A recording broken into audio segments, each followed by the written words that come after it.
I walked into hospital and I walked out 7 months later. I'd lost my home. I'd lost my career.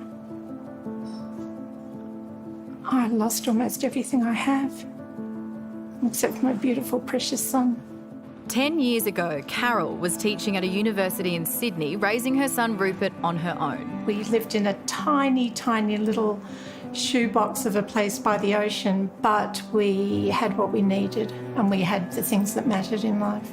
But after Carol had some tests in hospital, the doctor in charge wouldn't let her leave. And I said, if you don't let me leave and go back to work, I'll lose my home. And he said, if we let you leave, you'll probably lose your life. Carol lost her job and her home. In despair, she briefly fled the hospital. I felt so guilty that I was going to drag my beautiful little boy into homelessness. I ended up just in front of the home that we'd lost, on the tops of the cliffs. And I ended up being grabbed by a police officer as I stepped back into mid-air, thin air. And he held me whilst we waited for an ambulance. And I kept saying to him that I was dragging my beautiful little boy into homelessness. And he said to me, when Rupert is a young man, he can look back on this moment in his life and say, when I was 10, I lost my home. Or he can look back on this moment and say, when I was 10, I lost my home and then I lost my mum. When she was finally discharged, her situation was still grim. Each day I would take Rupert to his primary school. He was in year 6. And then I would spend the rest of the day trying to locate a refuge bed where we could sleep that night. It took her 9 months to find secure housing, but unable to work, poverty is still an everyday fact of life. Poverty is relentless, and food is the last thing I think about at night. And it's the first thing I think about in the morning. And I'm almost invariably making choices about whether or not I can buy bread or milk or eggs.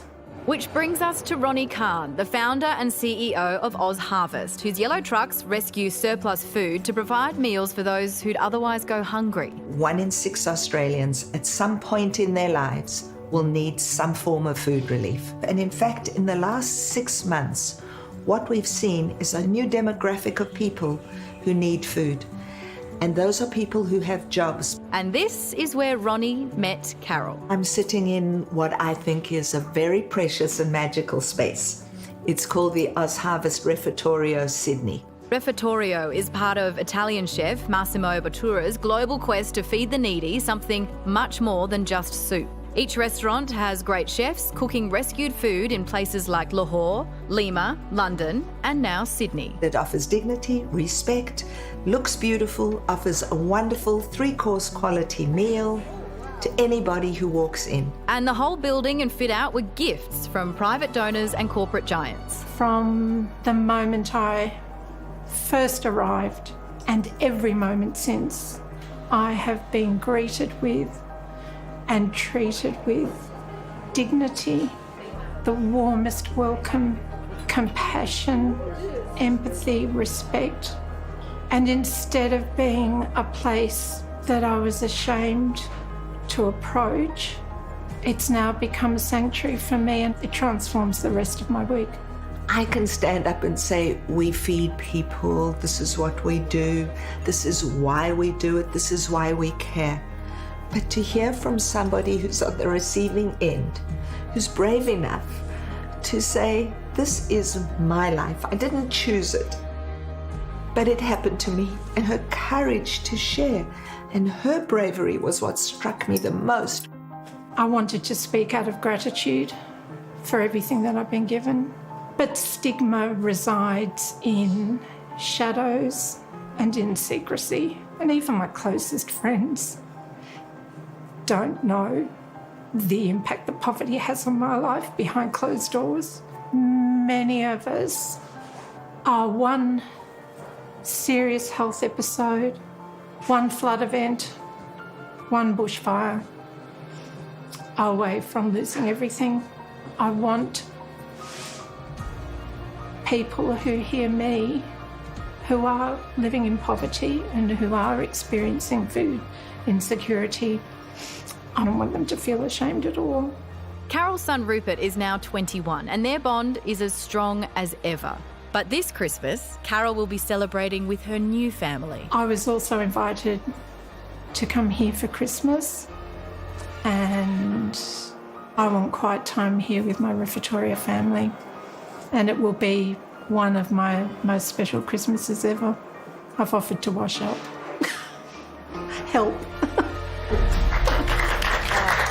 Isn't that just the most beautiful story?